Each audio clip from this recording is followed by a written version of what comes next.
You're listening to Banter with the Boys, talking all things sports. From betting and brawls, Super Bowl to Stanley Cup Finals. Get laced up. It's time for Banter with the Boys.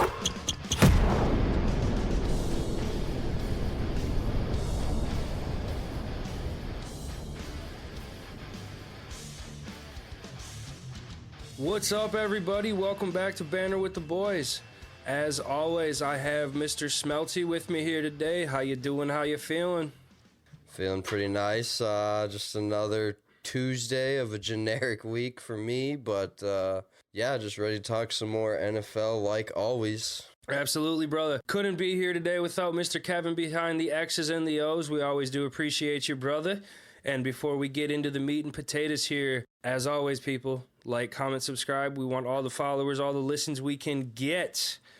But we did have Week 11 come and go, Mr. Smeltzy. Pretty good week of football. Not a lot of huge surprises. A couple of big disappointments in terms of some injuries that we will touch on. But let's get it started. We're going to start the slate here with my Packers hosting the Los Angeles Chargers. The Packers were actually a 3-point underdog in this game, and my Packers came out and won 23-20. It was a pretty good game throughout, not too terribly overly exciting. There wasn't a lot of big wow plays, nothing of that sort. The Packers offense did seem to come alive a little bit. But the Chargers, I would say, more lost this game than the Packers necessarily won it. They should have had a touchdown on the final drive. The final, essentially, what ended up being one of the final plays for the Chargers on offense with Quentin Johnson dropping that pass that, might not necessarily been a touchdown, but would have been, getting them down the field and gave them a better shot than they did end up having. Were you able to catch this game at all? I saw a little bit of it, of course, since it is the Packers. For whatever reason, as much as I do absolutely hate the green and gold, I do follow them weirdly enough and keep up on them. I appreciate their history. So yeah, I did watch a little bit of this game. Kind of like you said, nothing really jumped out or was glaring for me personally. One thing that was a little concerning, and we'll touch on it later though, Aaron Jones leaving the game. When did he leave the game? Do you remember what quarter that was? I can't remember exactly, but I want to say it was the third. Because, okay, if it was the third, let's say it was, I don't know. But 4 carries for Aaron Jones again, that seems kind of low. I mean, he had to have left a little bit earlier, or maybe he was feeling it a little earlier, so they shut him down a little earlier before he was officially, out. But, I mean, I feel like, as a team, Green Bay still ran for 102 yards, but I feel like that rushing game is still not there yet, and I think that's only going to help their offense. Yeah, so it was actually the second quarter. I just looked it up as when he went out. Yeah, and you're right. We had 28 carries. That's nice to see. Love still threw the ball 40 times, which is a little bit more than I would like. However, he did complete 27 of them. Not a terrible completion percentage, especially with his recent trends. Right, and what I saw from Love that game is, again, the ability to be able to get outside the pocket and still create plays. You're still seeing flashes of that. I think we still obviously need to see more. He did enough to win this game, but kind of like you said, I think it was more or less the Chargers lost this game. 40 attempts for Love, that's a lot, but I don't know. I think they just really got to somehow get that rushing game going a little more. Yeah, it also didn't help that not only did we lose Aaron Jones, we lost A.J. Dillon, and we did also lose the third string Emmanuel Wilson for a little bit there. So, actually, I'm sorry, A.J. Dillon did not go down, but we lost Emmanuel Wilson, who is similar to that Aaron Jones type back that gives him a little bit of that scat back ability, where A.J. Dillon's obviously a downhill runner. But you look at Dillon, 14 carries for 29 yards. That's been pretty on par with how the season has gone. And Love threw for 322 yards. So he had a good game, 108.5 quarterback rating. Didn't make any mistakes. He did have 2 fumbles. But it wasn't, he was under pressure quite a bit in the game. And only getting sacked 3 times, that kind of surprises me a little bit with how ferocious that D-line is for the Chargers. However, they did lose Joey Bosa, which we'll touch on later. Yeah, but to me, like I said, Herbert didn't have a game that would necessarily wow you, 2 tuds and 260, but the Packers cannot stop the run. You look at even Justin Herbert, that he was just getting outside of the pocket, and he had 73 rushes on 8 carries. Yeah, 73 rushing yards on 8 carries. They were not ready for Herbie to run the rock at all. I mean, every time he escaped the pocket, they did not collapse down on him at all. I mean, they just let him. I wonder what his average was, because 9.1 yards per carry. Was it? Okay, because it seemed like he always had green in front of him. Every time he was looking to run, he had the green in front of him. They just didn't close down on him fast enough. But I actually have a Packer question for you. I'm gonna butcher his name, guaranteed. But who is this Dontavian Wicks? Is that how I say his name? Dontavian? Yeah, good job. It's Dontavian Wicks. Yeah, who is that cat, dude? I haven't heard of him before. I don't know. Who is that? What do we expect from him? I've been pretty impressed with him. So I actually saw a report. It was, I believe, going into last week, that he was the actual, according to Pro Football Focus, with whatever minimum snaps there, he was creating the most separation out of any receiver in the NFL. He's a 5th-round pick. He's a rookie this year. This year. Rookie this year. Out of where? College. That's fair if you don't know. Virginia. Did you say Virginia. college? College, we went to Virginia. Oh, I thought you said, like, where's he from? And I thought your answer was just college. I was like, I mean, that's fair. No, but to be honest with you, I mean, I was going to touch on that as well. I've been really impressed with him, to be honest with you. It's as a rookie, you're not going to come in and know the offense right away to get those early season targets and looks, but he's kind of come on the last couple of games and had some big plays, and he's impressed. He's creating the separation that Christian Watson is not. And I think we need to get him more involved. You look at our 2 rookie receivers this year, Dontavian Wicks and then Jaden Reed. Oh, Jaden Reed. They've been pretty damn good for rookie receivers for the Packers. And I think Wicks needs more opportunity. I think he kind of proved that in this game a little bit more. And I mean, at the end of the day, PFF has a stat for everything, but you can't argue creating separation. Well, no doubt. And then when you have 3 receptions for 91 yards, you're creating separation, obviously, in order to create some more of that yak, if you will, the yards after catch. But who is that Tucker Kraft? Is that another tight end for you guys? Yeah, Tucker Kraft is one of the 2 rookies we drafted this year. Okay, yeah. I mean, what I like seeing is, I see here Tucker Kraft with 2 targets. I mean, he caught both those balls. Musgrave with another 6 targets. I mean, I like that we're starting to see Jordan Love start to find his tight ends a little more. And like I said, I could be wrong. Maybe that's not the case as the season's gone on. But this game, it really felt like he's really starting to find those tight ends. And I think that's a great thing. I mean, they're your 3rd down, first, chain mover guys. You know what I mean? Them and like slot guys. But your tight ends, you got to be able to get that relationship with them. Yeah, most certainly. And they weren't involved in the early portion of the year. It's our 2 best tight ends coming into the year, 2 rookies that we drafted in. I believe it was the 2nd round for Musgrave and the 5th round for Kraft. And fun fact about Tucker Kraft. Is he was actually David Bakhtiari's partner in the Bussin' with the Boys Beer Olympics this year. So that's where I kind of learned about him. Yeah. But, I mean, not only that, it's Jordan Love seems like he's seen the field more. You look at he completed a ball to 10 different receivers this game, which is quite impressive with somebody that, hasn't really been that productive going through and looking at his reads. He is like looking for that tight end, looking for that dump down, where he's not just forcing the ball in the spots he shouldn't be forcing the ball. And I think that's the biggest improvement I've seen in his game the last 2 weeks, and he's looked pretty damn good the last 2 weeks. Yeah, no doubt. I mean, this game, he kind of looked like the guy on the other side of the ball, Justin Herbert.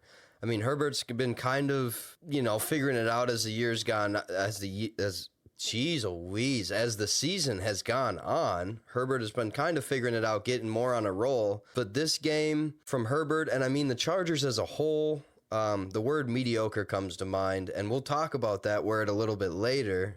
But I mean, the Chargers got to be the most mediocre team in the league. I mean, they're so comfortable being in every single game, but it's literally a coin flip if they're going to pull it off or not. Yeah, to me, the biggest word that comes to mind is disappointment. You look at the expectations they had coming into this year. It's not a personnel lack of at this point. They have foundational pieces at every single step of both the defense and the offense. I just don't think Brandon Staley's a head coach in the NFL. That part, 100%. Because my expectation of the Chargers is to challenge KC. I don't think you're going to beat out KC for the division, but you should be challenging them 100%. Yeah, I agree with you. Some of the almost, not to use my own word, but some of the bonehead moves by their coach this season has just been unacceptable. Yeah, most certainly, and it's just I think this is Staley's last go at it, just because I mean, like I said, they have foundational pieces across the board. Rashawn Slater on the offensive line. You got a foundational talent or foundational like a general almost it's on the verge of arguing generational talent that behind center. You have Keenan Allen on the outside. On defense, you got Mack and Bosa, and then you got Derwin James in the secondary. Like, what more, like, foundation do you need than that? And they just can't seem to put it together. Yeah, they definitely have the right guys in the right places. I think it's got to be a coaching thing at this point with the Chargers. And they seem like they're outcoached in every single game. It's not just one here or there. They're outcoached in every single game. And when they do pull off a victory, that's the players giving a shit. Like, we're not losing another game this week or what have you. So, I don't know. That's all I really have to say about the Chargers at this point. They got to get their shit together. Yeah, the last thing I just want to touch on in this game is how impressed I am with Carrington Valentine as a cornerback for the Packers. Drafted in the 7th round this year out of Kentucky. He's taken that role of Rasul Douglas's spot now that he's in Buffalo, and then Nixon's been our slot corner. He's been very, very impressive to me. He's not going to jump off the stat sheet, but he had 3 pass deflections this game. And if you look, so he started this week then? He started the last couple of weeks, and he was starting when Jair was hurt. Okay. He was coming in, but I've been pretty impressed with this cat. Okay, yeah. Especially when you have Jair on the other side, so they're not going to target Jair that much, so he's getting, targets. Sure, he's getting the ball thrown at him. They're going to test him. Right. They know. So, yeah, I've been pretty impressed with what I've seen on tape on the field from him. But enough about the Packers-Chargers. Packers got the dub for those keeping track at home. Both Smelty and I picked the Chargers to not only win that game last week, but to cover that 3-point spread. And obviously that did not happen, so that's what I get for rooting against my Packers. But let's jump on to the next game. Your Vikings had a thriller on Sunday night with the resurging Denver Broncos. You almost had it, Smelty. You almost had it. It shouldn't have been a thriller, though. That's the problem. That's the problem I have with it. The Broncos did not play well enough to win that game.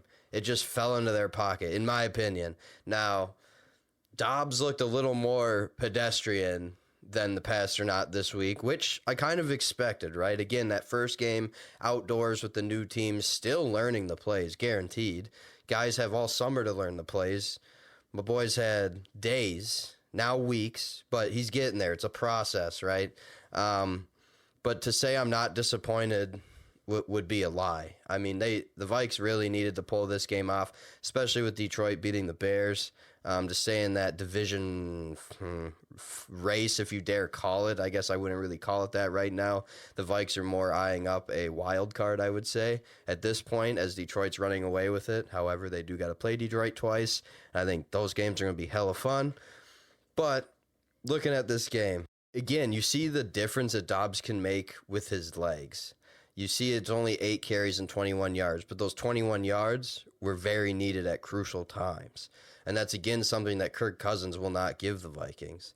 So, again, it's just interesting to see that actually in the lineup for the first time since, I guess, Tavares Jackson. But even looking before that, like Dante Culpepper, a true quarterback that can actually make plays with his legs. So, but now let me talk to you about the guys that are actually supposed to and expected to make plays with their legs. Minnesota's running backs. There's still a weird situation here, okay? Alexander Mattison has proved to us time and time again this season he's not the guy. Yes, he had 18 carries, 81 yards, led the team in rushing, sweet.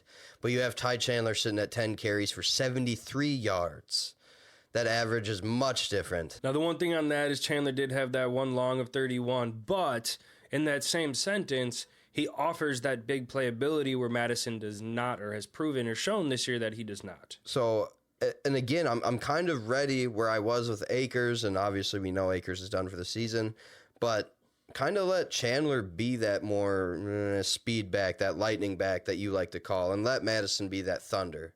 You know what I mean? They keep trying to use Madison as that number one every down back right now, and Chandler just seems to come in when Madison needs to be spilled. And I'm ready to see somebody else back there to start the game. I love Madison. I think he's a good human being. I think he can still be something in this league, but I think he needs to get back to that 1-2 a little more consistently first.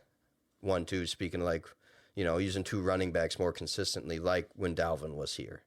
But, as far as receiving goes, you saw Hawkinson again getting involved in the offense like we expected. Josh Oliver, tight end number 2, also with 4 receptions that game, coming up with actually a couple big plays. And then Addison, of course. Another thing to see from Dobbs, similar to Love, able to find those tight ends.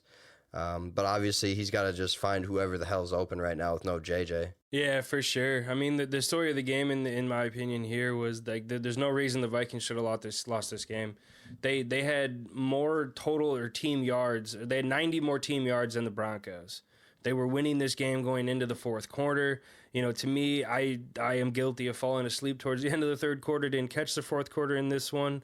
Dad life, but I did not expect to wake up and see that the Broncos won this game. The Vikings had this game the whole time. They did, and honestly, it's missed opportunities in the red zone for the Vikings, honestly. Settling for the field goals, having to settle for the field goals. And then also, I believe this was the final drive of the game, and the Vikings trying to get down into field goal range to even have the opportunity to win. Dobbs, it was basically, ball snap, Dobbs looked to his right, Hawkinson's out there, and Simmons had Hawkinson's number all game anyway. But Simmons jumps the route, decks Hawkinson, no catch. And then, we run the ball, so now it's like, and get, I don't know, a couple yards. So now it's like 3rd and 6, whatever, something like that. We decide to throw that same ball to Hawkinson again, and Simmons does it was the exact same play. Like, we're trying to force the ball now to Hawkinson with no JJ on the field. Well, I don't know what the hell's going on with that. I would assume Addison was locked up for most of this game with Surtain. Yeah, I mean, Pat Surtain's an absolute monster of a corner. And that's the thing about this Broncos team is like you can't rule them out just because of how good their defense is. And the other story of the game was the 3 turnovers.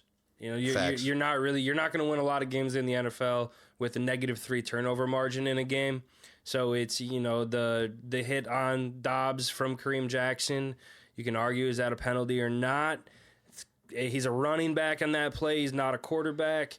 I don't know. I mean, Kareem Jackson has a history. That's the one thing that makes you really question it. But to me, that's a football play. Like, you're not going to get the fumble right there. He also led with the crown.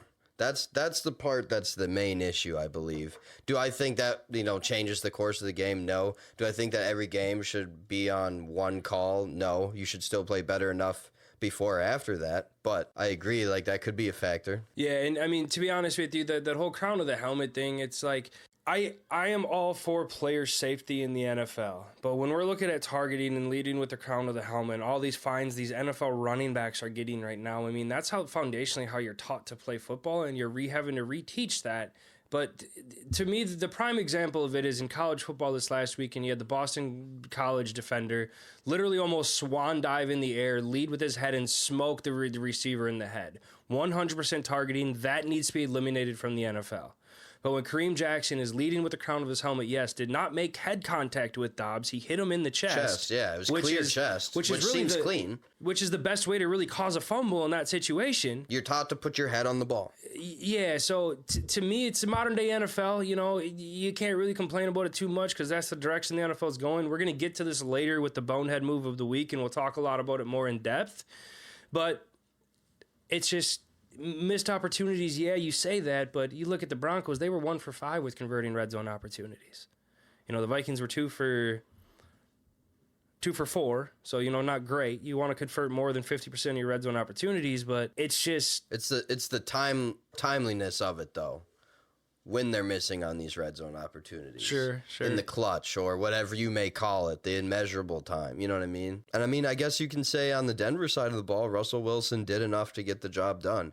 He didn't look amazing, but he didn't look bad, actually. He played pretty well for most of the game. 27 for 35 should win you a good amount of games. Throwing for 260, that doesn't scream off the charts at you. But the Broncos had no resemblance of a run game in this game. 15 attempts for 46 yards. The Vikings locked them down in that regard.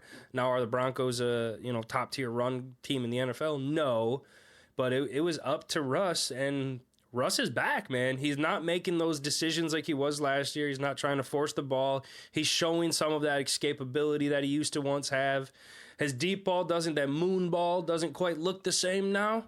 But, he's putting you in a position to at least win the game, and he's not costing you the game like he was last year. So now what's the realistic status of Denver for the rest of the season? Like their outlook, can they challenge for an outside wild card spot? I mean, they've won, that's 4 in a row now. I think that defense is going to get you a chance at the playoffs. They need more production out of the run game, and they need those receivers to step up a little bit more. Like I said, I don't think Wilson's going to put you in a position to really lose the game. They also have the benefit of having a pretty weak AFC West. The Raiders aren't anything. We've already talked about the Chargers. Chiefs are going to be the Chiefs. They're still going to be great. They don't have a wildly hard schedule. So I think they could sneak into the wild card spot. It's just the AFC is just so tough right now. It's just so tough right now. Yeah, no doubt. I would agree right there with the receiver play. And I mean, you did kind of see it a little bit, in this game. Sutton with the one-handed grab late in the game. Got the tutty as well. Jerry Jeudy ran some great routes on Sunday night. So, I mean, we'll see. I think they could challenge for an outside shot, but they gotta keep it going. Like you said, I think they kind of got to ride that defense. And then if Russell Wilson can be, a sliver of himself, they might be all right. I agree. I think the Broncos could. I don't know if they're necessarily I wouldn't go out to say they're going to make some noise come playoff time. But No, I could see feel like one and in. done. I feel like one and done, but who knows? Yeah, most certainly. Well, let's move on. For the record, I had Denver actually covering that spread. Smelty had the Vikings winning that game. Sorry, we had them not necessarily winning, but covering. So they did lose by 1, so they did cover that spread. So as it stands right now, I'm down. Smelty, you are up 1-4-2. I am 0-2 so far on the slate. But let's move on. We have the Bengals traveling to Baltimore, taking on the Ravens.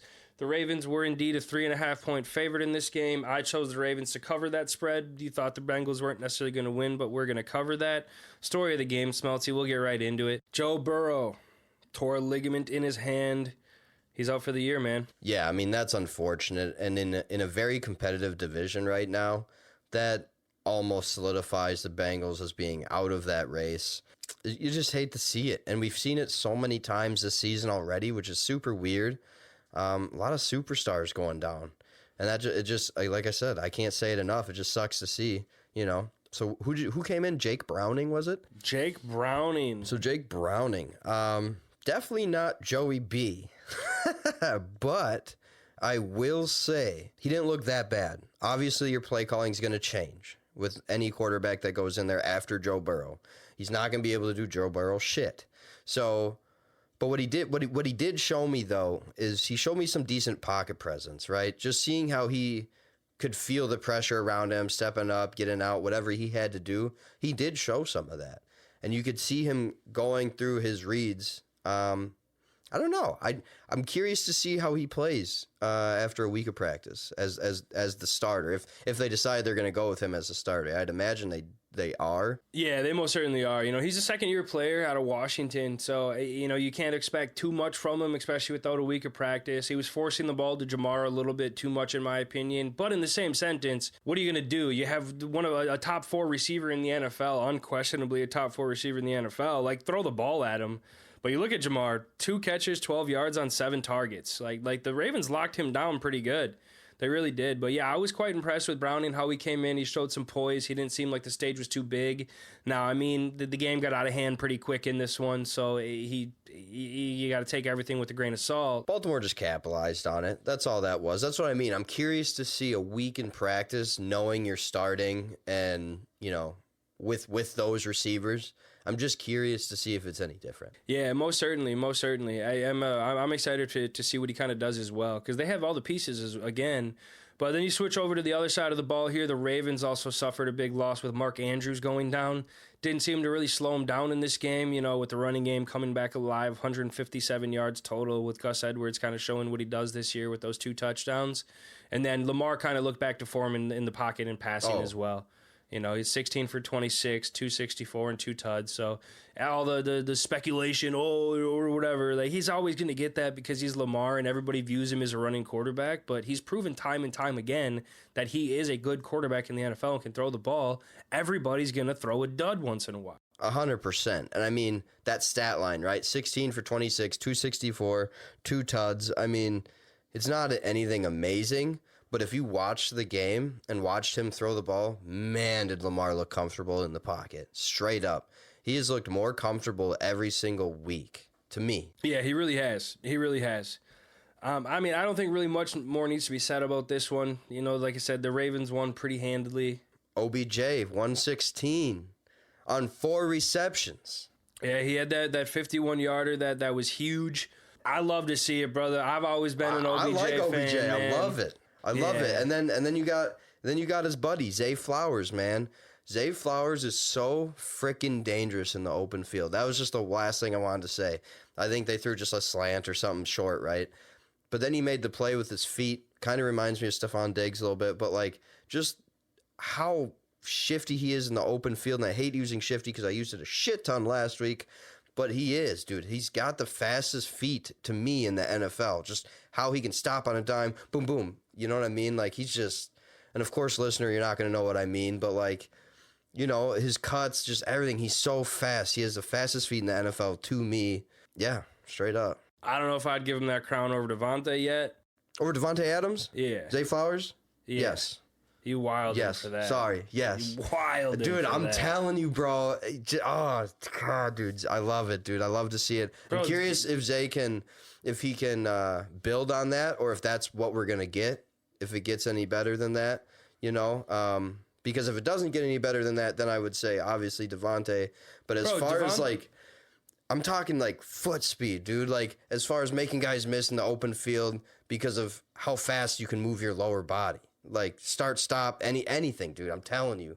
Zay Flowers is it, bro. I still don't know if I'll go with that, man.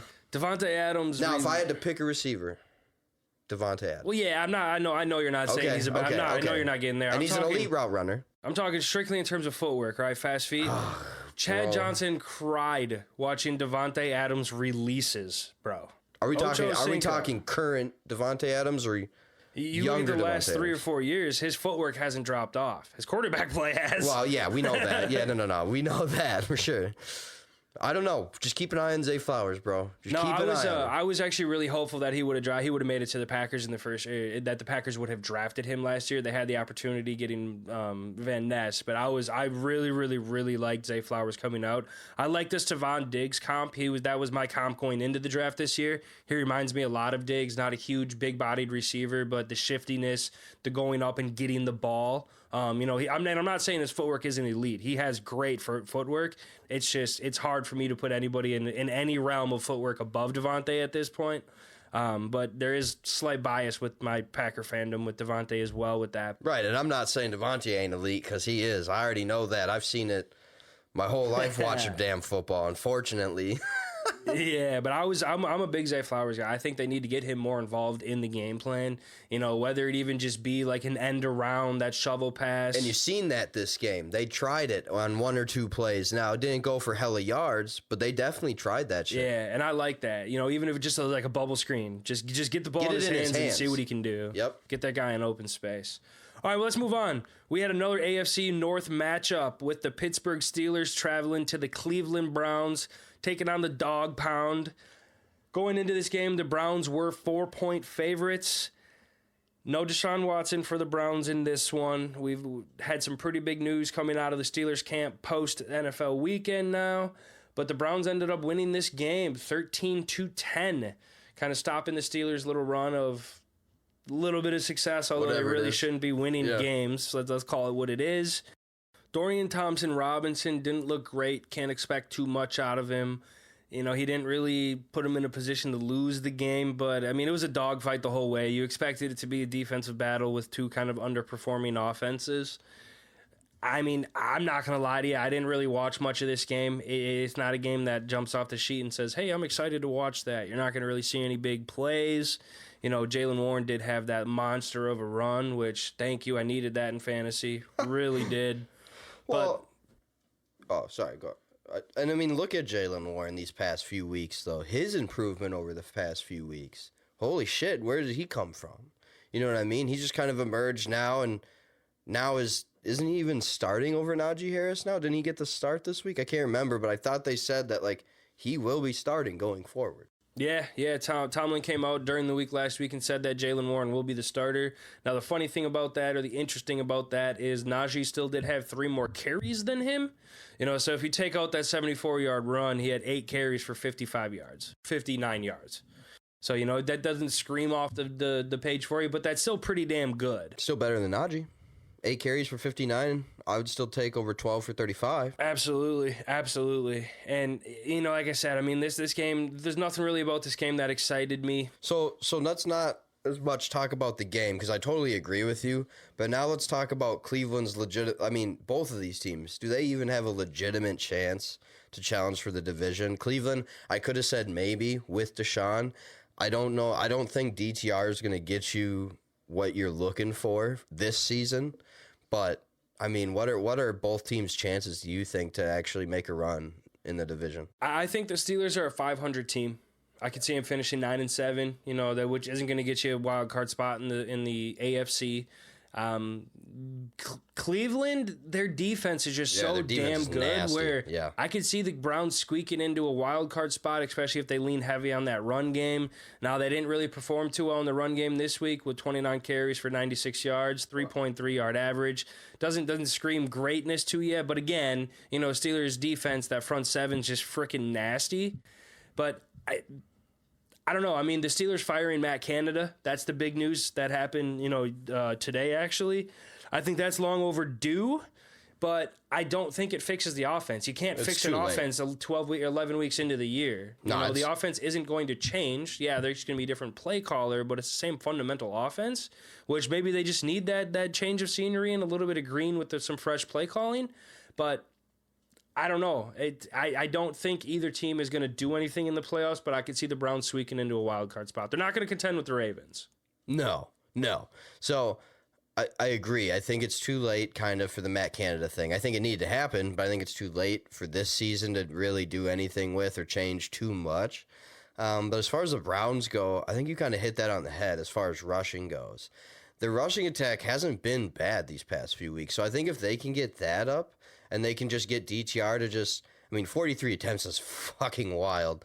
I think they need to tone that back a little bit and just get him some easier throws, man. Get him some easier throws, get some confidence under him, get Kareem Hunt and Jerome Ford going, and see what happens with that. I think you're right. I think Cleveland could challenge for a wild card spot. I don't think they could walk into MT&T Bank Stadium or whatever the hell it's called for Baltimore and win a game. I don't think so. And with them looking so good right now, they're probably going to win the division. But in the Bengals situation, Cleveland does have a path for a wild card spot if they want it. Yeah, they most certainly do. I mean, the AFC North 2 weeks ago was a great division. You got Deshaun Watson, you got Joe Burrow, and then you lose, you know, 2 of the 3 best quarterbacks in the division. And Ravens lose Mark Andrews. It's just injuries as a whole, man. But yeah, that division. The Steelers are the only team that haven't encountered a serious injury yet. But isn't that crazy now how those injuries that you just mentioned have now kind of changed the way the division could look because of that? Absolutely. It completely changes the landscape of that division. It really does. Must mean really the league's just full of mediocre players if they make such a difference. That's funny. All right, well, let's get on to our game of the week. We had a Super Bowl rematch. Philadelphia traveling down to Arrowhead and taking on the Kansas City Chiefs. What a hell of a game, Smelty. What a hell of a game. The Chiefs were favored by 3 going into this game. Both Smelty and I had the Chiefs covering that 3 and winning this game. That did not happen. We had the Eagles pulling it off 21-17. Tell me a little bit about that game, man. Yeah, I mean, let's be honest. Like, this is everything we wanted. I mean, this is the game of the year to this point. Also, Banner at the Boys game of the week. But, I mean, this is exactly the type of game you're looking for a Super Bowl rematch, maybe a Super Bowl preview even. But late in the game, I really saw the Chiefs pulling out with this one. I really thought the Eagles had no chance, but they really just kept grinding, I guess you could say, chipping away at the Chiefs, wearing down their defense. I think the Chiefs' defense played outstanding this game, but the Eagles just kept wearing them down in that second half, and finally they broke. They did, man. The Eagles not allowing any second half points is the story of the game. You know, it looks like going into the half, the Chiefs were up 17-7. The Chiefs were in control of the game. Pat Mahomes doing Pat Mahomes things. That first touchdown pass was one thing of a beauty. And not very many NFL quarterbacks were making that throw. They had all of the run game in the first half. It was the Chiefs. The Chiefs' first half rushing was the most rushing yards the Eagles have allowed the entire year. And I believe that number was around 120, 122. They let up 40 yards in the second half, if that number is correct. I could be wrong. Yeah. And no points, and essentially shut Mahomes down. You know, Mahomes' game does not. He threw for 4.1 yards per average. You know, it doesn't scream off the sheets by any means, and had a 71.6 quarterback rating. But okay, but 4.1 yards per average, right? If you look at it this way, now you're not passing every down, right? 43 attempts, you're passing a lot, but you're not passing every down. 4.3 yards. Okay, you do that 3 times, that's a first down. So the thing that astounds me, though, is like the just giving up on the run game. You know, like this is looking at strictly just averages, but they average 5.6 yards per rush. You can't win very many games averaging more yards per rush than you are averaging per pass in today's NFL with Patrick Mahomes as your quarterback. True. Yeah, okay, I'll give you that. The Mahomes average, being who he is, should be greater for sure. I'll give you that. But it's not like Kansas City didn't have any rushing game at all. Now in the second half they pretty much didn't. But in that first half they had it going on. So did the Chiefs just get conservative, or did the Eagles make that many changes going into the second half that they finally showed us what we've been kind of asking for on this pod the last 2 weeks? Like, show us something, Eagles, to show us that you're real. And that second half, that defense straight up showed me that they should be beating the San Francisco 49ers in the NFC Championship game. I would 100% agree. That Eagles defense, I had a lot of questions going into this week. You know, they just... And the thing about we have every week. That's what I mean. Exactly, and they showed that they can clamp down when they need to. Didn't have a good showing in the first half. They made the necessary adjustments, and to me, the biggest thing with the Eagles is just the lack of consistency. And even Jalen Hurts in his post-game interview came out and said, "We have yet to play a full game of football this year, and we've lost one game." That's kind of fucking scary. No shit. But you're also thinking, like, if you have yet to play a whole game of football and you've only lost one game, then they're close. Imagine if they do play a full game of football. They're straight, dude. I don't... The thing about the Eagles is, going into this week, the last couple of weeks, first half of the season, is the only real weakness I would say they had was their secondary. That seemed to have been corrected. I mean, you held Bill Holmes to 177 yards? And your boy Bayard got a pick. He did. In the end zone. He did. Wasn't it in the end zone? Pretty sure? It was in the red zone, I know for sure. I don't know if it was necessarily the eds. Yeah, it was the end zone. It was the end zone, yep. Yeah. And I mean, that's already paying off. They shut down Travis Kelce for the most part. 9 targets, 7 receptions. 2 big drops. But he only had 44 yards. Yes, the drops were the Achilles heel for Travis this game, and you just don't see it. And the fumble, too, which he's a clutch player. He straight up is a clutch player, and those plays, the drops, which, okay, he dropped the ball on 3rd down and then caught the ball on 4th down for the first down late in the game.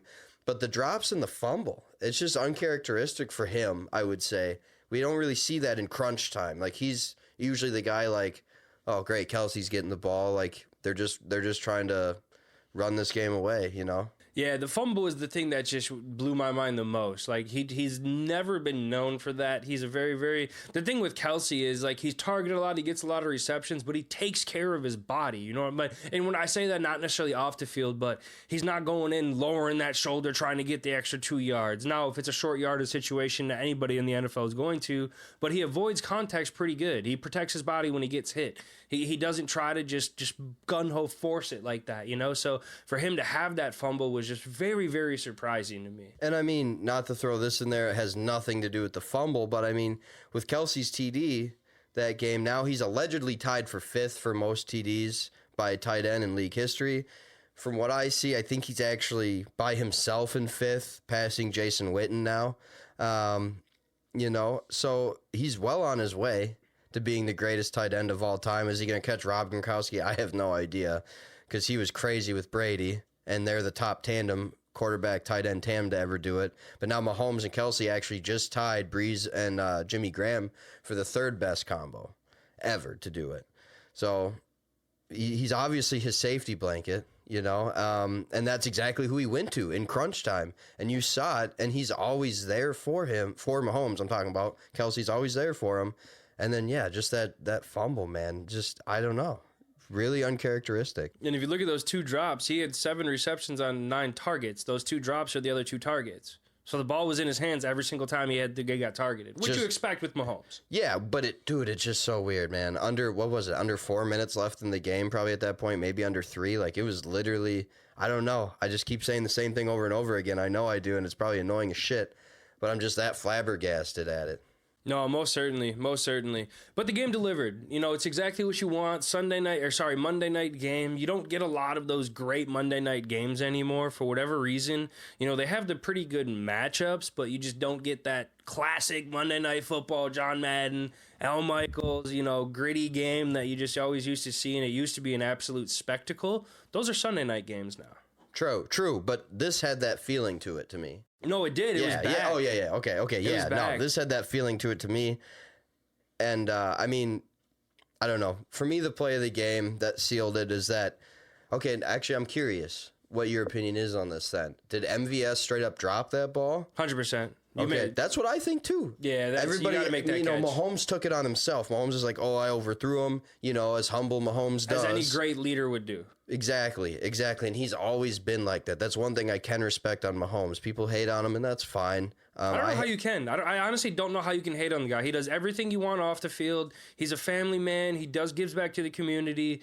Like, he's going to go down as the greatest quarterback of all time when it's all said and done. I'm not going to give him that right now because it's hard to give an active player that role. That's just my personal opinion on the matter. I like that statement. That's why I couldn't label Brady. I like that statement. Yeah, that's why I couldn't label Brady as the GOAT when he was still actively playing. Now, as soon as he retired, he's the greatest of all time. Yep. Okay. When LeBron retires, probably going to be the greatest of all time. Ooh, now that's a whole nother story. Thank you. Yes, that's a whole nother story. Right now, he's not. But it's to go back to the Mahomes Kelsey. I just don't think Kelsey has that much good football left in him at 34 years old. Do you think this is Kelsey's last ride, potentially? Absolutely not. I think he's going to be a very productive tight end in the NFL, but very productive isn't what we expect out of Travis Kelsey. You're talking about a guy who's consistently in the top 5 receiving yards in the entire league the last 5 or 7 years. So that drop off would still be great productive. He's still going to be a top 3 to 4 tight end in the NFL. Ever. But he's unquestioned. No, I'm just meaning like in the next year or two. Oh, yeah, When it's all said and done, yes, he's going to be one of the But you're saying GOATs. he's going to start declining. You're seeing, is that what you're saying is what we saw is maybe the start of the decline? I'm not saying that at all. I'm not saying that at all because he hasn't shown that this year. But he's also come out and said that he's never contemplated retirement as much as he has the last couple of years. At the end of the day, he has 2 rings. He doesn't necessarily have anything else left to prove. No. Besides going down as the greatest, which is a driving force and motivator for everybody. But in my opinion, he's already a first ballot Hall of Famer. Yeah. I mean, he's dynamic. The only reason he's not the greatest tight end of his generation is because he played at the same time as Gronk. That's the Peyton Manning, Tom Brady argument applies the same thing. Sure. Yeah. Fair. Drew Brees with Peyton Manning and Tom Brady applies the same thing. Fair. Yeah. So it's that's not in his favor, but he's hands down the best tight end in the NFL to me, and it's not even remotely close to a number 2. No. I would say George Kittle is number 2 right now with Andrews going down, but that's a steep drop-off to me.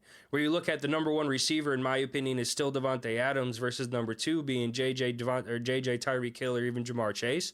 There's not a big gap between those 4 receivers. I like your number. Yeah, okay, I see what you're saying. And I'm not saying those are 1 through 4. I'm just saying those are, in my opinion, the top 4 best receivers in the NFL. Boom. Yeah, no. I agree. I think there's a steep drop-off from Kelsey to Kittle, and I would agree I'd put Kittle at 2, followed by Andrews, actually. But that difference between Kittle and Andrews is a lot smaller than Kelsey to Kittle. Well, I think we can both agree from the outcome of this game that the Eagles are the best team in the NFL. Ooh. They won the game, but that's a debate for another time. I think right now today they're oh man, that's a debate. They're pretty good. Eagles pretty good. All right, well, we can debate that another time, but let's move on from the Week 11 slate. Just for those keeping track, Smelty was 2 for 5 on games this week, predicting against the spread. I was also 2 for 5. So we are actually going to get a recap of where we're at for the year going into next week. It just takes a little bit of time to put that together. We didn't quite have that going into this week. We do apologize, but we will have a running total going forward every week just to kind of let the viewers at home know kind of where we're at with. And so you know who to comment on our Facebook page or whatever and talk shit about. Yeah, exactly. It's fine. It's fine. Exactly. All right, man, let's get into tent talk, sir. We had some injuries this week. The biggest injury that we already kind of spoke on briefly, Joey Burrow tearing a ligament in his throwing wrist. He is done for the year. That video of him trying to throw the ball on the sideline, man, that hurt to watch. And again, it's just your top superstar players getting injured again. It just sucks to see. Even if you're an opponent of that team, like you want to beat them at their best so you can claim yourself the best that day or whatever. You know what I mean? It's a mentality, but it's just like you want to beat somebody at their best, and now the Bengals just aren't at their best, and they won't be this season. Yeah, and they were really starting to kind of turn the season around. I would have loved to see a healthy Bengals team take on that Ravens team last week. That would have been a hell of a game as we expected. But some more AFC North news. This wasn't news going into the slate, but after recorded the last podcast, Deshaun Watson was put on season-ending IR to repair a fracture he had in his throwing shoulder. We've already spoken on that quite a bit with what we expect out of DTR, with recapping that game. But big loss to the Browns. Yeah, no doubt. I mean, DTR's really got to dial in at practice this week and just see if they got to get that rushing game going and see if they can sneak into a playoff spot. Yeah, the season's not over by far and by any means with them. Especially at what, 7-3 they are? I believe the Browns are now after that win. Yeah, 7-3. 7-3, yep. I mean, they're right there. So they just got to see how far DTR can take them. Yeah, most certainly.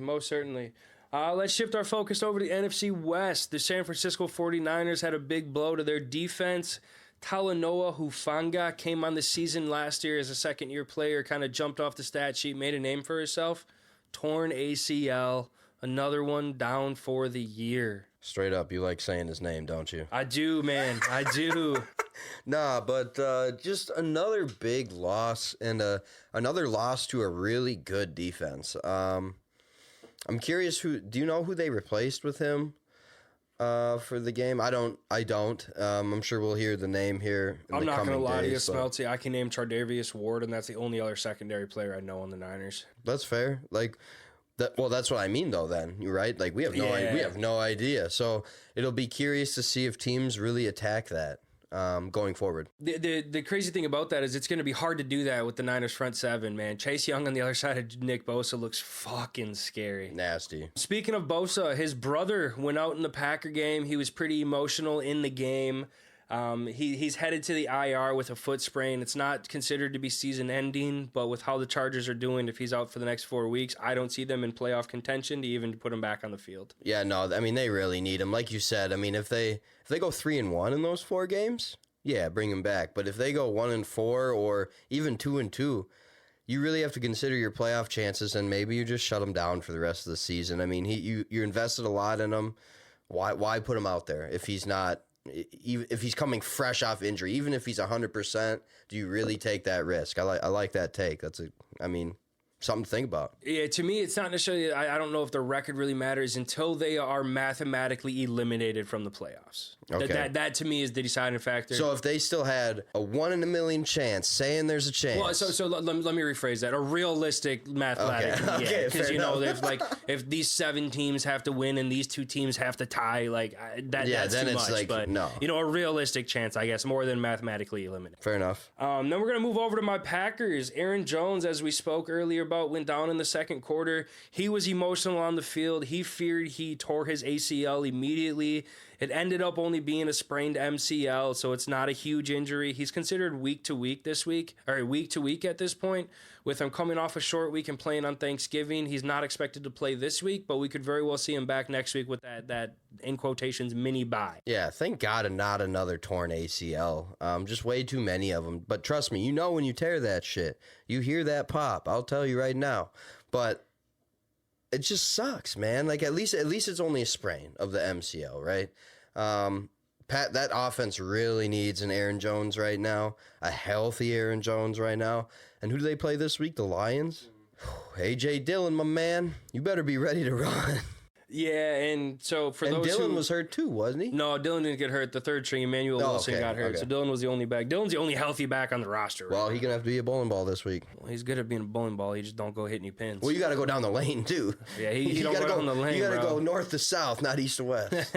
For those listeners at home, as we spoke on last week, I'm a proud new owner of an Aaron Jones jersey just because of the poor performance last week. I did not wear it this week, so I am not the reason for those keeping track. But you did buy a new jersey for those keeping track of Tyler's jerseys. I did. Or my white away Romeo Dobbs jersey came today. You know, I have that Aaron Jones home jersey, so I wanted to get an away jersey. What color's the Aaron Rodgers jersey you got? Aaron Rodgers is a home jersey too. So, do you trust yourself wearing white? I do. Oh shit, I do not, dude. I could not buy a white jersey, bro. Like, I could if I'm sitting at home. But even then, dude, if I'm eating, I'm taking that shit off. I'm gonna drop some shit on there, man. It is what it is. It's not in a washing machine. A little bit of bleach can't get out. You know what I'm saying? Or those like the war scars for you. Yeah. Oh, damn, that's that ketchup stain from 1987. Damn it. But yeah, I'm one of those weird guys where if the Packers are playing away, I want to wear an away jersey. If the Packers are playing home, I want to wear a home jersey. I also have a white hat and a green hat, so it's the same regard. Holy shit. I'm not a huge superstitious guy. I mean, it doesn't sound like that from what I just said. But yeah, that's pretty much kind of my game plan. So for the funny thing about that as well, it's we got my daughter who's 14 months, a Packers little cheerleader outfit. We have every game that we have put her in it, they have won. And so it sounds like she's wearing that for the rest of the season. No, because I don't want them to win. We have no reason. We have no reason winning games at this point. No, I'm only kidding with that. I want to see some progression out of this offense. You know, I mean, yeah, I would like to see a top tier pick, but I don't think we're a bad enough team to deserve a top 5 pick. And I mean, the difference between 12 and 17. Yeah, so I like the progression that I'm seeing. You know, and I like these young pieces on defense that are showing. But back to the 10 talk here. Kenneth Walker for the Seahawks went down with a non-contact oblique injury.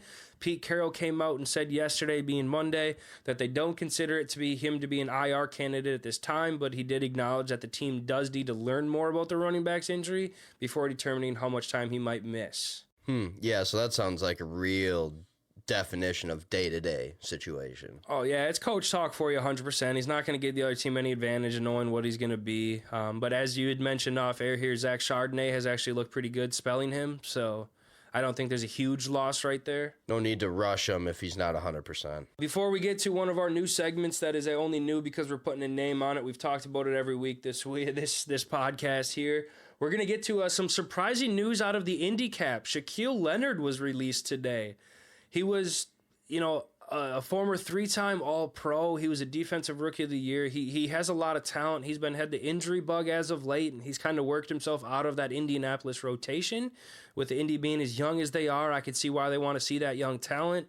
I mean, I like that they released him versus, trading him earlier in the year, giving him a chance to kind of see who he wants to go play for, put himself on a contender, assuming he clears waivers, which I don't know if he will. Oh, you don't know if he will. I don't know. Because if you get picked up on waivers, you got to pick up his contract too, right? Yep. Yeah. So. But it's for a team that's a middle linebacker, an off-ball linebacker away, with that foundational piece. A team like, say, the Buffalo Bills with Matt Milano going down. I could see the Bills picking up, not taking the chance of him not clearing waivers. I can't really think of another top tier team that's in need of that because he's not a middle linebacker. He's an off-ball outside linebacker. He's not going to offer much in terms of rushing the passer. It's to be honest with you, I haven't really watched much of him in recent years because he has battled with so many injuries. But when he was, his first 3 years in the league, even 5 years, he just was always on the ball. That guy was just a ball hawk as a linebacker. I mean, that's why he was 3-time All-Pro. First team All-Pro. One of those years being his rookie year, where he was Defensive Rookie of the Year as well. So it's just, somebody will take a chance on him, and I kind of like it. He's kind of more like a middle risk, high reward type of guy, maybe. And I say middle risk because of those injuries. You don't know how many games he's going to play for you. The Vikings signed Marcus Davenport this year, and he's played 2 freaking games, and he was allegedly healthy. The Vikings also signed Michael Pierce the year before. Same bullshit. Sorry to go on a tangent about the Vikings again, but he's kind of that middle risk only because of the injuries, the two back surgeries, and I think 2022 or whatever. You know, I think somebody's willing to take that risk for the chance that he goes back to that first team All-Pro form.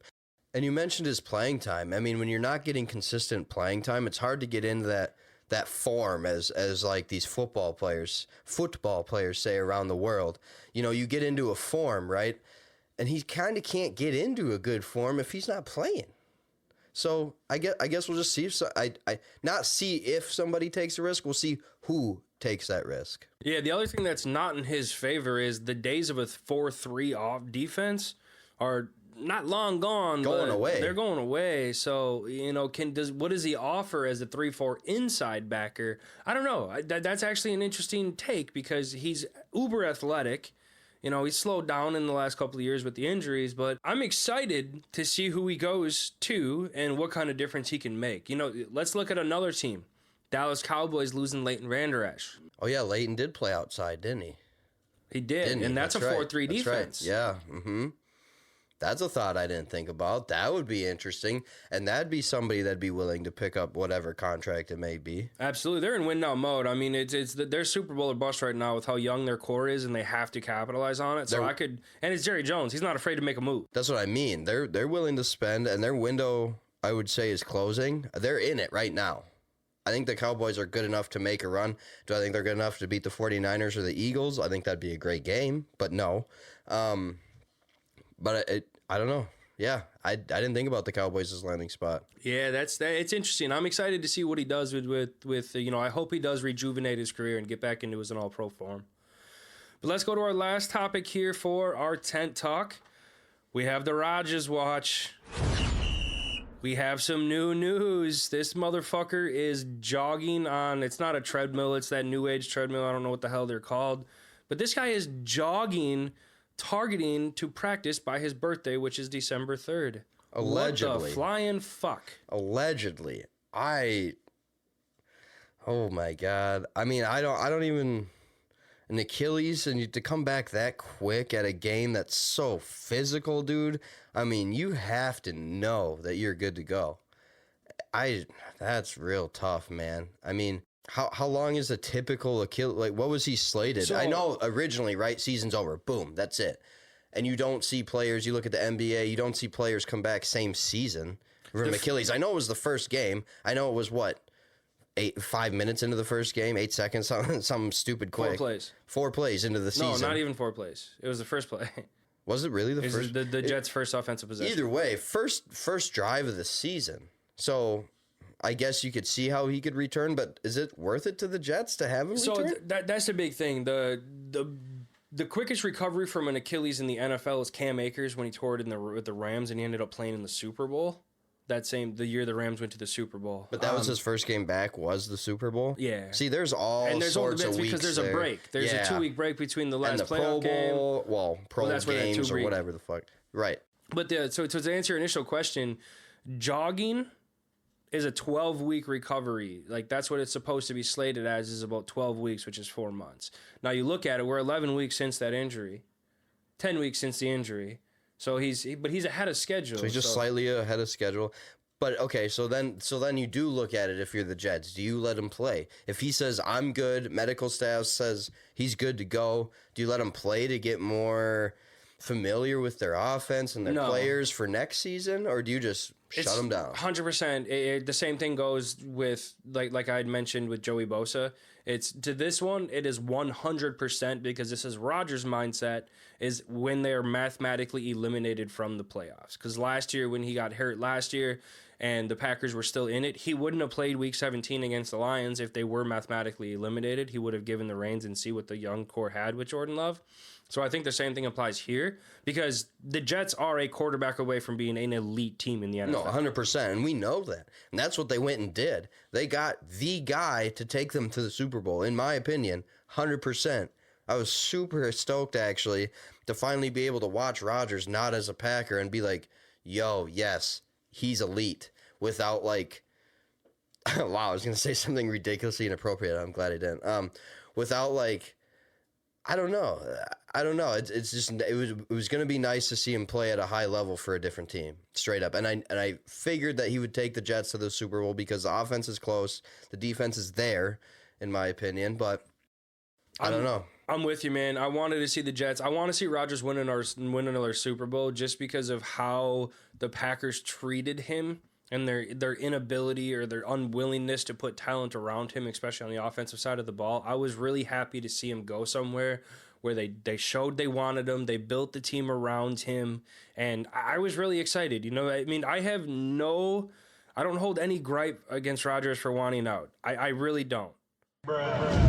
Enough about the play of Week 11. We have one of my favorite segments, your Bonehead Move of the Week, brought to you by Smelty. Yeah, and I mean, this is going to be a guy that you probably don't expect to hear anymore, especially in Bonehead Move of the Week. A lot of people are going to want to punch me in the face, and that is okay, because you can't do it through the screen. So, Tom Brady came out with an interesting interview or something. I don't know how this came about, whatever. There's a number of articles about it. Tom Brady pretty much came out and said that NFL play has a lot of mediocrity, and I think that's a bunch of bullshit, straight up. I think the NFL is full of a lot of talented players. I don't think anybody's necessarily okay with being mediocre unless you're the LA Chargers.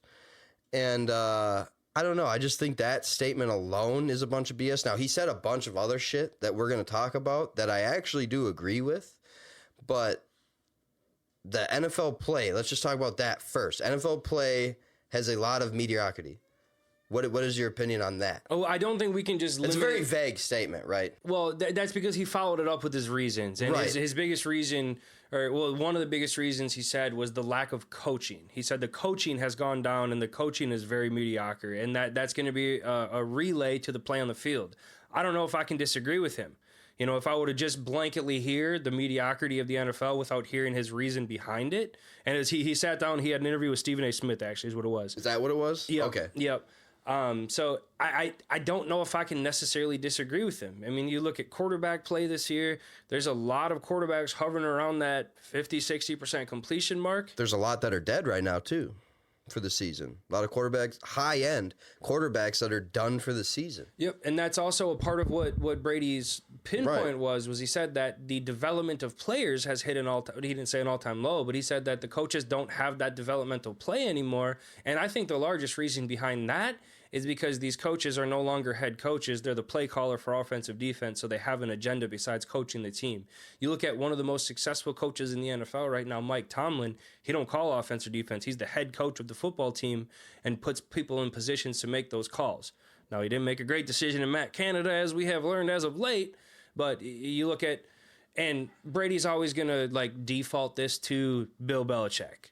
As he should. The greatest coach of all time. You can make an argument, the greatest GM of all time, right? He has that traditional football building of the players. They're not going to go out and sign that big name free agent. Yeah, they did bring in the Randy Moss. They did bring in the Darrelle Revis for a couple of years, but they always drafted great and developed the players that they have. You don't really see that in the NFL much anymore. No, and you don't, as far as the development piece goes. You'll see it occasionally, right? Like Patrick Mahomes. He was a nobody when he got drafted. Yes, he went to Texas Tech. Yes, people in the state of Texas knew who he was. He's a first-round draft pick. You want to know? But, like, not a nobody, but still, he wasn't the top quarterback in the draft that year. Nobody was really talking about him becoming who he is now. He was an example of somebody that was developed in the NFL system. And to that point, who has been his head coach? One of the OG traditional old school coaches in Andy Reid. Now he has evolved with the game, but his foundational pieces, the foundation of his coaching hasn't changed. He's just evolved with the offensive prowess. Okay, so let's take a look at Jalen Hurts then. is he just a baller? He just came in and he's a baller, and like he didn't necessarily, he's developing. Obviously, you see it every week, but did he just come in and, you know, he was just a player right out of the gate? Like he didn't necessarily need the development or that big time coach to develop him, because that his coach isn't necessarily an old school coach like Andy Reid, right? I would disagree. I think Sirianni's so? a new age coach, but he has the old school mentality and the old school mindset behind it. Yeah, because he preaches that dog mentality. You know, it's you could go on and on about that. He builds his team in the trenches. How many teams are building in the trenches nowadays? Well, right, and that's exactly where you need to start. That's where games are won or lost, is straight up in the trenches. We all know that. Okay. But so let's look at other quarterbacks that were projected to be stars. Tua needed Mike McDaniels before he could really do anything. Trevor Lawrence hasn't shown greatness. He was expected to be the next big thing. He was a straight up bust his first year. However, let's put the since asterisk Urban on Meyer there. left, Let's put the asterisk on there. He was a straight up fucking bust his first year. But since then, he started finally taking those steps. Now, it took him, what is this, year 4, 3. I think? 3? It took him till now to finally look decent. And now he's still losing big games, and that's a whole nother conversation. But so let's keep going around those young stud quarterbacks that were coming out. Justin Herbert, he's a stud. He doesn't have that foundational coach. He needs a coach. No, he needs a coach. Staley is a good example. Staley, I believe it's how it's said. He's a perfect example of like a new age coach that's not gonna fucking work. And not to talk about the Vikings again, but like I like KOC, but I'm still determining like he's definitely a player's coach, right? But is he more of a player manager than a coach? Because those are two different things to me. You almost seem like you have to babysit guys now. So let's look at the top tier teams in the NFL. Let's start with the Eagles because they're, in my opinion, the best team in the NFL. Sirianni's not a play caller. Jonathan Gannon was running the defense last year. Shane Steichen was running the offense, got the head coaching gig at the Colts. Patrick Mahomes, Andy Reid is the play caller. The Ravens, John Harbaugh ain't calling offensive or defensive plays. San Fran, yes, Kyle Shanahan is the play caller, but I think San Fran is more a product of Shanahan's system than any quarterback that's going to play for him. They don't need an elite quarterback to be successful. And then, the other top-tier teams, I mean, do we really have any more top-tier teams? You Not look like at top tier, but who else were you going to mention? Yeah, I mean, the Cowboys, McCarthy's back calling plays this year with Kellen Moore leaving. But it's just, back to the Brady point, do I think that the talent in the NFL is mediocre? No. And that's not necessarily what he was saying, I guess. Maybe I made it portrayed it that way. But the play, like, I don't think it's got mediocrity written on it. I don't. But again, some of the shit he ends up saying, I do agree with, which I'll touch on. But yeah, and I think that's the foundation of it is, like, why is he saying that? And the points he made after that make all of the sense in the world. So again, he ends up stating that like college teams are just teams right now. They're not programs like they were. So they're not getting teams or players as ready for the NFL as they were before. Now, there's still a couple that are definitely programs, pretty much the entire SEC. College football as a whole is an absolute business since the NIL became a thing. Yep. And the transfer portal, like I don't think college football will ever be the same because of not only NIL, but because of the transfer portal. Both of those are massive factors in that. It's hard to create some sort of program continuing. I'm not even going to say the word, but it's hard to create a program when your top guy could just be like, you know what, I'm not feeling it. I'm out. I'm going to UCLA or whatever, That's the thing. You get a quarterback that's a 5-star recruit who needs to sit 1 year because they have a senior quarterback who's led the team to success the last 2-3 years and doesn't want to sit because they know they can go to somewhere else and be the quarterback. That they might not have the best success, but it's and to me that's the biggest issue in terms of like the play. It's the personalities of where the world is with the social media aspect of it. If a player gets unhappy one time, goes on a Twitter rant, says whatever, you look at Najee Harris in his interview after the Steelers game, like that's the kind of shit you didn't see 10-15 years ago when Brady was playing and where he's coming from. And it's just like the whining aspect of it. It's, are you fully committed to your team in the game of football, trying to be the best that you can be at your craft? No, and Brady's, sorry, I didn't mean to cut you off or to not get you going, but Brady also played for Bill Belichick where that wasn't allowed or not a thing. So right. he'd never seen that. Goes down to Tampa, plays under Bruce Arians. Not allowed, it's not a thing. Well, and it's funny you bring up social media because I think that's a massive factor in everything that Brady's saying. I think there are still absolutely guys over the years that had similar mentalities as these guys, 100%. It just wasn't being captured because there was no social media. There wasn't fucking 30 cameras at a football game. You know what I mean? It just didn't exist. So I think a lot of this stuff is being captured now, and then, you know, it just explodes every week. There's a new story of whatever, hence Bonehead Move of the Week, right? But I get what Brady's saying. I do. I just think that the play as a whole is still at a high level. But as far as like his explaining of it, I get it. And again, I did look at what he said and explained. I didn't just pull this out of my ass. And there is one quote that goes along with that coaching, right?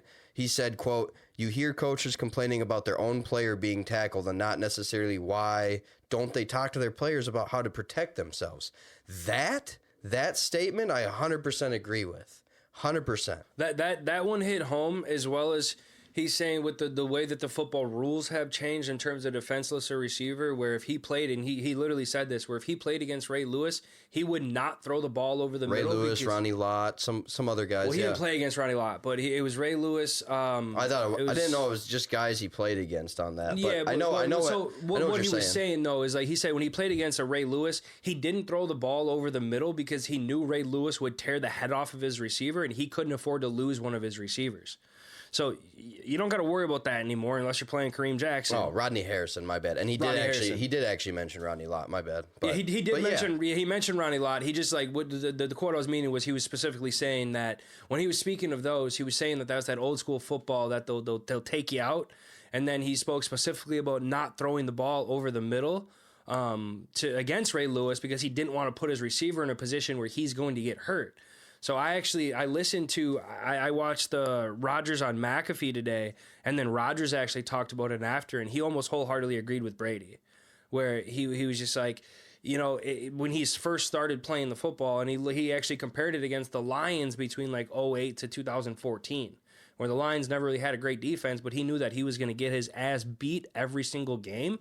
And if you look at one of those rule changes, Rodgers is the cause of one of those rule changes when Anthony Barr sacked him and came down on him and broke his collarbone. Yeah, Rodgers immediately said after that was not a dirty hit. It was Rodgers' fault for holding onto the ball too long and not being able to brace himself for the fall. Sure.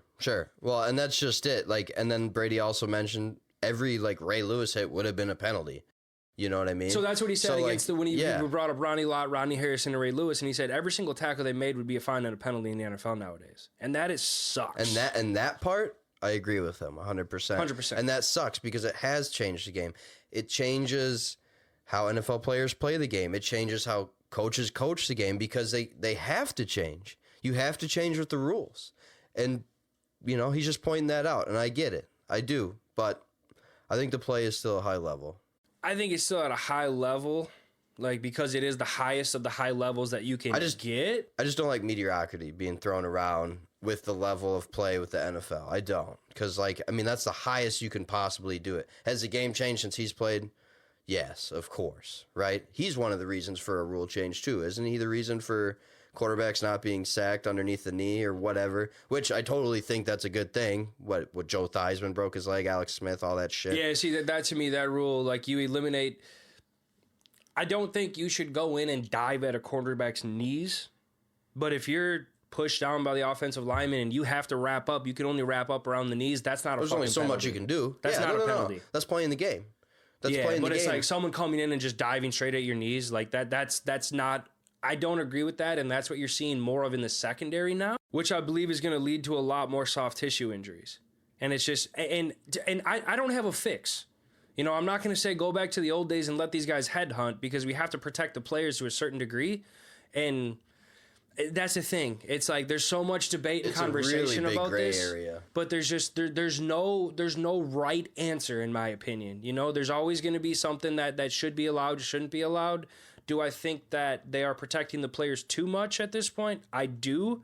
You're taking out a lot of the physicality of football. One of my favorite things to do is put on an Ray Lewis highlight tape and watch him just fucking demolish people over the middle. Oh, yeah. No, he was nasty for sure. I mean, like Brady said, all those hits would probably be penalties nowadays. All the Yeah, that blindside just stuff sucks, would dude. be a penalty nowadays. So again, The blindside stuff I can get behind too, because like a lot of well, times blindside hit's a blindside hit. Like you could really mess somebody up. that's what I'm saying. I'm okay Mm-hmm. with taking that out of the league, especially because you were seeing it where players were just being dirty. A player's not even in contention of making what's the his play, and name? you're taking him out. Burfett. Vontez Perfect. Yeah, dude, he was one of the best at that. But I'm not gonna lie though, with that whole thing happened when Juju fucking nailed him and stood over him. Oh, dude, I love was that. so proud of Dude, I love can't that. stand I know. Juju. Did Juju get suspended for that? I can't remember. I'm sure he Probably got a game suspended or something. But I love something. that. You have to I guarantee suspend you, it. half the NFL, most NFL love that shit. Oh I yeah, love that dude. shit. But that made me so happy. But again, as a whole, not like the biggest bonehead play of the week, but I thought it was definitely worth talking about. And we could probably still talk about it Yeah, more. most certainly. We could do a whole episode on just that itself. But let's move on to the Week 12 slate. We're going to start this week off being a holiday week. We have Thanksgiving quickly approaching. The Packers and the Lions. Lions are always going to play on Thanksgiving. Packers tend to usually are one of those games that they do play, or one of those teams that they do play. We have the Lions favored by 7 in this game. I'll start us off, and I think the Packers are going to cover that 7. I think the Lions win this game, but what I've seen in the Packers offense the last 2 weeks, I don't know if it's replicable. I don't know if they can continue it, but they have shown they can at least for 1 week. And the Packers defense is playing pretty damn good right now, so I'm scared shitless to see what Jamar Gibbs and David Montgomery are going to do. But I think the Packers are going to keep this one close, and I think this should be more of a 3 to 5 point spread.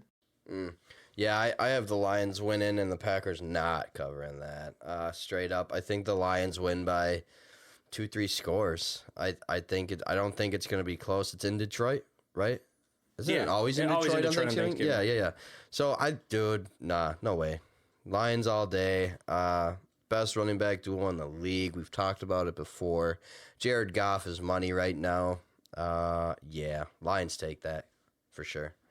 We will agree to disagree on that one. That's all we do. That's all we do. That makes it interesting. So your Vikings are hosting the Chicago Bears on Monday Night Football. Vikings are a 3-point favorite in that one. Who do you got? Yeah, I mean, I'll be at that game, so I'll probably get sub in the game at QB, and I'm going to lead us to a victory. I say the Vikings take the dub. Maybe I give a little halftime update or something like, hey, yeah, and we suck real bad, and, see what happens next week. I'm in agreement with you. The Bears are just a terrible football team at this point, so I don't see them being able to really do much. And I think Josh Dobbs is going to bounce back. Now it's the week to do it because the Bears' defense is shredded cheese. But I'm agree with you. I think the Vikings are going to cover that 3 points, especially at home on Monday night. It's going to be rocking. It is. So that leads us to an NFC West face-off here. We have the San Francisco 49ers traveling up to Seattle, taking on the Seahawks. The Seahawks are a 7-point underdog in this game, and it is the first game we are ever having on Black Friday. First game ever? First game ever on Black Friday. Is this like a weird Amazon Prime game, too? It is. Of course it is. Oh, I don't know why that geeked me out so bad. Yeah, I think the 49ers are too much right now. I think they've started to find their stride. Do the Seahawks cover? Yeah. I think it's close. I'm with you. I don't think this is going to be a close game. What I saw of the 49ers last week, Brock Purdy having a perfect passer rating. I mean, they played the Bucs. They're not a great team by any way, shape, or form, but I think the 49ers are back, and the Seahawks, with Geno being banged up, with Kenneth Walker not being able to go. True. I just don't see 49ers not winning this game by 7. CMC's healthy, right? CMC is healthy. Debo healthy? Debo's back. Oh, dude. Yeah, they're gonna dog walk the Seahawks. Is it in Seattle too? It's in Seattle. Yeah, let me change it. your pick? I think Niners just straight up whoop their ass. Yeah, I don't see this game being close. I think to be that honest defense, it's the defense for me. Seriously, every week for the Niners, it's the defense for me that makes a difference. We know Purdy's good enough to win games, but I think it's that defense that truly will make the difference. Well, we're in agreement on that one. Next, we have our game of the week. The Buffalo Bills traveling to the city of brotherly love, taking on the Eagles. Eagles are a 3-point favorite in this game. What are your thoughts, brother? I know where I'm going. I'm going Eagles. Yeah. I mean, it's not even close here either, honestly. The Bills seem to be sputtering hard right now, and they cannot seem to figure it out. I think and we just saw what the Eagles defense did in the second half in that KC game. I think if that defense shows up from the start of the game, it's a wrap. I'm going to disagree with you on this one. I think the Bills came out last week. They looked good. That offense looked like they was rejuvenated. They didn't play a top-tier team by any way, shape, or form. But they just look like they might have had it back. I mean, they dog-walked the Jets. The Jets are a shit show, but I like what I saw out of the Bills last week. I'm still not 100% sold on the Eagles. I want to see a little bit more against another good team. And I think the Bills, they might not win this game. I like the 3-point spread. I think that's pretty fair. But I see this as a 1 or 2 point game with the Bills either coming out on top or covering that spread. So at least we have 2 games we disagreed on so far. We're going to finish up this slate with an AFC South battle. The Jacksonville Jaguars taking on the rejuvenated C.J. Stroud-led Houston Texans. Jaguars go down as only a 1.5 point favorite. That's a little bit closer than I expected on this game. A little bit too close for my liking. But I'm going to start us off here, and I think the Texans are going to win this game. I don't even need the 1.5 points. I would go Texans money line on this one. Yeah, I mean, this game's almost game of the week for me, to be honest. Like, game of the week, plan B. You know what I mean? But the Jaguars have to win this game. With that AFC North slate coming up, they have to win this game. But I'm agreeing with you. I don't think they do. I think C.J. Stroud is too hot right now. I think the Texans could win by almost 2 scores straight up. I think the Texans, are they in a playoff spot right now in the wild card? No. I know they're outside looking in, though. They're in, quote unquote, in the hunt. I think they could actually make a play for a playoff spot. And I'm sorry, the Texans are. They're currently the 6th seed in the AFC. Are they? Okay. And this is in Houston, right? This is in Houston. Oh, they're going to come alive there. This is a game they have to win. Both teams need this game bad. That's going to be a good game, but I think Texans take it. I agree with you, man. I like I said, I don't need the money on this one. I don't need the spread on this one. I think the Texans win this game. C.J. Stroud is playing absolutely unbelievable right now. Tank Dell is coming on super strong. Nico Collins has been a little bit banged up. Hadn't really done what he did the first half of the year, but I'm not sold on this Jaguars team. I'm really not. I'm telling you, they need this game. They bad. do. I think they played Texans and then the Titans, and then it's the gauntlet of the AFC North right now. So they really, if to prove it to themselves, they really need to win these next 2 games before they even get to those 3. Yeah, man, it's Texans, Bengals, Browns, Ravens. Now, Bengals, Browns, a little bit different landscape now that the quarterbacks are out. But again, this is a must-win game then for the Jaguars. It is. I mean, even if you look at, so the Jaguars won the first game earlier this year in week 2, but this is going to, in my opinion, this is going to show how the AFC South is going to go this year. If the Texans win this game, without looking at divisional records, without digging too deep, they're going to be tied for the lead in that first in the AFC South. Even not just this season. I think this is a preview of the AFC South looking at the future. The only thing I would add to that is the Colts with Anthony Richardson coming back next year. No, AFC South as a whole, I think, is actually getting way better. The future is bright. Be interesting. Yeah, the future is bright. If you look at who's dominated that division the last 5 years, the Tennessee Titans, they're dog shit. Yep. No, it's up for grabs now. Yeah. Well, that's the Week 12 slate we have for you guys. As always, we need you to like, we need you to comment, and most certainly we need you to follow. Spotify, YouTube, whatever your platform is, we're on it. It was a pleasure, brother. We'll see you guys next week. Don't forget to follow, like, and subscribe. Tune in next time for more Banter with the Boys.